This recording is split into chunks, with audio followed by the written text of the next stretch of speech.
અમદાવાદ ખાતે યોજાનારી T20 cricket મેચની ટિકિટોના કાળાબજાર કોના આશીર્વાદ હેઠળ થઈ રહ્યા છે તેવા આક્ષેપ સંદીપ માંગરોળા દ્વારા કરવામાં આવી રહ્યા છે।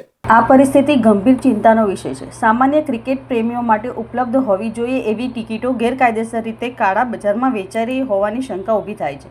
ટિકિટ વેચાણ દરમિયાન ઓળખપત્ર સાથે ચકાસણીની વ્યવસ્થા હોવા છતાં આ પ્રકારની ગેરરીતિ કેવી રીતે થઈ રહી છે તે અંગે તપાસ કરવી જરૂરી છે। આ મુદ્દે અમદાવાદ શહેરના પોલીસ કમિશનરને લેખિત રજૂઆત કરીને ટિકિટોના કાળા બજાર અંગે તાત્કાલિક તપાસ શરૂ કરવાની માંગ સંદીપ માંગરોળા દ્વારા કરવામાં આવી છે। સ્ટેડિયમના પ્રવેશદ્વારો પર ટિકિટ સાથે ઓળખપત્રની કડક ચકાસણી કરવામાં આવે તેમજ ગેરકાયદેસર રીતે ટિકિટો વેચનારા તથા તેમાં સંડોવાયેલા વ્હાઇટ કોલર તત્વોને બહાર લાવી તેમના સામે કડક કાનૂની કાર્યવાહી કરવામાં આવે તેવી માંગ કરવામાં આવી છે। આ રજૂઆત મુખ્યમંત્રી, ગુજરાત રાજ્ય પોલીસ મહાનિર્દેશક અને ગુજરાત ક્રિકેટ એસોસિએશન તથા BCCIને પણ મોકલવામાં આવી છે, જેથી આ મામલે તાત્કાલિક અને અસરકારક પગલાં લેવામાં આવે।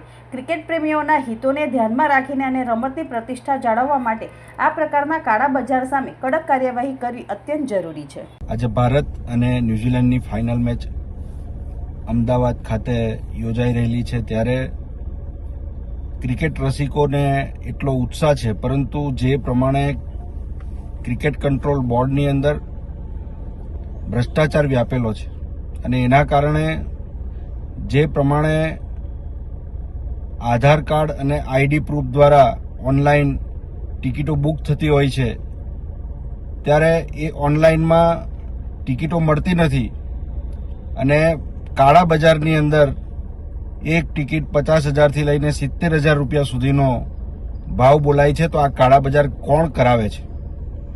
આની પાછળ શું BCCI કે GCA જવાબદાર છે? મોટા રાજકીય નેતાઓનો કંટ્રોલ આ ક્રિકેટ બોર્ડ ઉપર છે અને એના કારણે જે પ્રમાણે ક્રિકેટ બોર્ડની અંદર માત્ર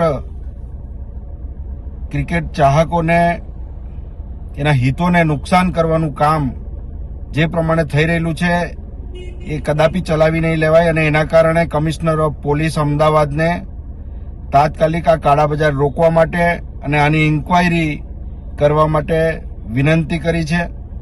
આની તપાસ થવી જોઈએ અને સ્ટેડિયમ ઉપર પણ જ્યારે ક્રિકેટ રસિકો પહોંચે છે ત્યારે ID પ્રૂફની ચેકિંગ કરી અને આ કાળા બજાર કરનારાઓને, વ્હાઇટ કોલરોને પકડી અને એને કાયદેસરની કાર્યવાહી કરવી જોઈએ એવી મેં માંગણી કરી છે। સાથે સાથે આવનારા દિવસોની અંદર ક્રિકેટ જેવી ખૂબ જ રોમાંચક રમતો ઉપરથી રાજકીય અંકુશ દૂર થાય એ માટે લોકો અને ક્રિકેટ રસિકોએ પણ જાગૃત થવાની પણ જરૂર છે।